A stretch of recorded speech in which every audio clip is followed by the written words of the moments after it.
नमस्कार, मी आशा नेगी. आयुष्यात आपल्याला कधी कधी अशी लोक भेटतात की आयुष्य नक्की काय आहे, अडचणी काय असतात त्यांच्याकडे बघून कळतं.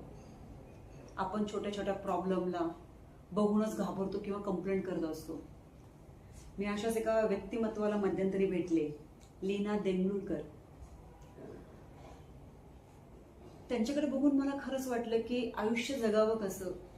आपल्याबरोबर काही प्रॉब्लेम झाले, काही झाल्या, काही लिमिटेशन जरी आले तरी आपण आयुष्य किती भरभरून जगलं पाहिजे हे लीना मॅडमकडे बघून मला कळलं.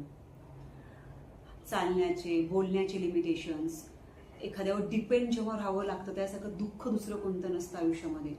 पण तिथे त्या थांबल्या नाहीत. एक प्रज्ञा बहुउद्देशीय संस्था ते चालवत आहेत. त्यातून बऱ्याच साहित्यिकांना ते प्रोत्साहित करतात, पुरस्कार देतात. आणि त्यांचंच मुखेस्वर म्हणून आता एक पुस्तक आलेलं आहे आणि खरंच ते मी वाचलं. एवढं अप्रतिम आहे. एवढ्या सगळ्या लिमिटेशन्स असताना सुद्धा माणूस एवढं सुंदर लिहू शकतो. खरंच मॅडम लीनाजी तुम्हाला हॅट्स ऑफ आहेत आणि प्रत्येकाने हे पुस्तक वाचावं असं आहे. अतिशय सुंदर पद्धतीने त्यांनी लिहिलेलं आहे.